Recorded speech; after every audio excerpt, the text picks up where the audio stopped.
Hello everyone, आप सभी दोस्तों का स्वागत है। इस वीडियो में हम लोग देखने वाले हैं एनएससी कंपनी की आईपीओ को। एनएससी कंपनी की आईपीओ के बारे में बात करें तो इस आईपीओ के रिलेटेड किस तरीके की ऐसी लेटेस्ट अपडेट निकल कर आती हुई दिख रही है और क्या कुछ इस आईपीओ के रिलेटेड आप लोगों की तैयारी पहले से ही रहनी चाहिए, उनके बारे में इस वीडियो में डिटेल्स में बात करेंगे। सो वीडियो को अंत तक देखिएगा और ऐसे ही daily IPO grey market premium से जुड़ी अपडेट के लिए चैनल को सब्सक्राइब कर लीजिए। साथ ही कमेंट्स में टेलीग्राम ग्रुप का लिंक दिया गया है, वहाँ भी जुड़ सकते हो टाइम पे अपडेट के लिए। फर्स्ट ऑफ ऑल इस कंपनी की आईपीओ के बारे में बात करते हैं तो एनएससी कंपनी की आईपीओ यहाँ पे 2016 में ही इस कंपनी के द्वारा आईपीओ लाने के लिए पूरी तरीके से यहाँ पे तैयारी चल रही थी। लेकिन इस कंपनी के रिलेटेड जो आप लोगों को न्यूज़ हाल ही में निकल कर आई है, जो भी सेबी की तरफ से जो कंप्लायंस थे उसको यहाँ पे क्लियर करती हुई दिख रही है।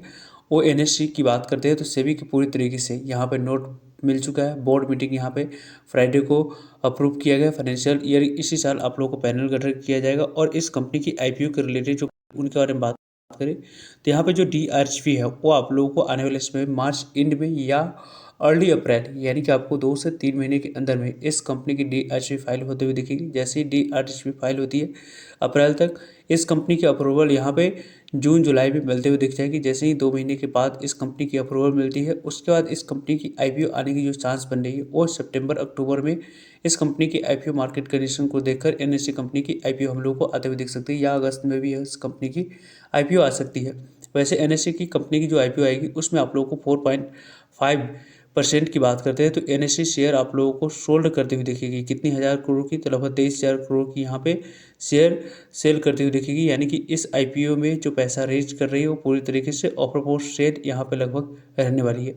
एनएससी की जो कोलोकेशन केस चल रहे थे उसको यहाँ पे सेटल करने के लिए एनएससी को लगभग 1400 करोड़ रुपए बीएससी को यहाँ पे सेबी को देना पड़ा है, जिसके बाद एनएससी की आईपीओ की यहाँ पे अप्रूवल मिलते हुए दिख चुकी है। इस अप्रूवल के बाद अब इस कंपनी की आईपीओ की आने की चांस पूरी तरीके से यहाँ पे क्लियर हो चुकी है। जो भी आपको रोड में हडल थी वो पूरी तरीके से यहाँ पे खत्म हो चुका है। अब इस कंपनी की डीएचपी के रिलेटेड आप लोगों को तैयारी हो रही है। जैसे ही मार्च एंड तक या अप्रैल शुरू में इस कंपनी की आईपीओ आती है वैसे ही इस कंपनी की डीआईजी फाइल होने के बाद सितंबर क्वार्टर में इस कंपनी की आपको आने वाले समय में आईपीओ आने की चांस बनती हुई दिख सकती है। वैसे इस कंपनी के बारे में बात करते हैं तो ओवरऑल इस कंपनी की आईपीओ के बारे में बात करें तो यहाँ पे इस कंपनी की आईपीओ में जो अप्रूवल है वो अप्रूवल मिलने के बाद अब इस कंपनी की जो डिटेल्स है उसकी बात करते हैं तो डीएचई फाइल होने के बाद इस कंपनी के कुछ यहाँ पे इंपॉर्टेंट फैक्टर निकल कर आएगी। उस फैक्टर के बाद इस कंपनी की जो लिस्टेड प्लेयर है उनके बारे में बात करें। बीएससी कंपनी इस कंपनी की लिस्टेड कंपनी है। इस कंपनी ऑपरेटर है और यहाँ पे बॉम्बे स्टॉक एक्सचेंज की बात करते हैं तो आप लोगों को इंडिया के स्टॉक एक्सचेंज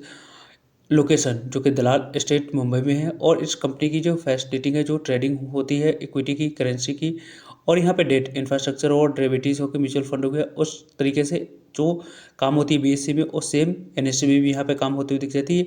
बीएससी काफ़ी पुरानी कंपनी है, 1875 से इस कंपनी की शुरुआत होती हुई दिख रही है। और एनएससी की बात करते हैं तो हाल ही की बात करते हैं तो यहाँ पे कंपनी शुरुआत होती हुई दिखी है। उसके बाद इस कंपनी की आईपीओ एनएससी की आ रही है और मार्केट कैप बीएससी से ज़्यादा होने वाली है, जिसके कारण से इस कंपनी की भी री रेटिंग होते हुए दिखेगी। क्योंकि एनएससी को जैसे ही ज़्यादा वैल्यूएशन मिलेगी उसके बाद बीएससी को भी ज़्यादा वैल्यूएशन मिलने की तरफ ये कंपनी जाते हुए दिख सकती है। वैसे भी इस कंपनी के बारे में बात करें तो बीएससी ने जिस तरीके की जैसी वेल्थ जनरेट करके दिखाई है वो काफ़ी शानदार वेल्थ जनरेट करके दिखाया है। तो इसके कारण से आपको एनएससी को और बीएससी को दोनों को यहाँ पे ट्रैक करते रहनी चाहिए। एनएससी के आईपीओ के बाद यहाँ पे किस तरीके की कैसी परफॉर्मेंस रही उसको भी देखना चाहिए और साथ साथ एनएससी के आईपीओ के लिए पहले से आप लोगों को स्टडी करना स्टार्ट करना चाहिए। जब इससे ही इस कंपनी की आईपीओ आती है उस आईपीओ के समय अपनी कन्विक्शन और स्टडी के अकॉर्डिंग आपको अप्लाई करने की प्लानिंग के साथ साथ यहाँ पे मल्टीपल डिमेट अकाउंट से अप्लाई करेंगे तो ही जाकर आपको इस तरीके के आईपीओ में अलॉटमेंट मिलने की चांस रहेगी। और इससे ओवरऑल आपको आने वाले समय में जो भी अपडेट होगी वीडियो के माध्यम से आप लोग तक पहुँचते रहेंगे। सो मिलते हैं एक नई इन्फॉर्मेटिव वीडियो में,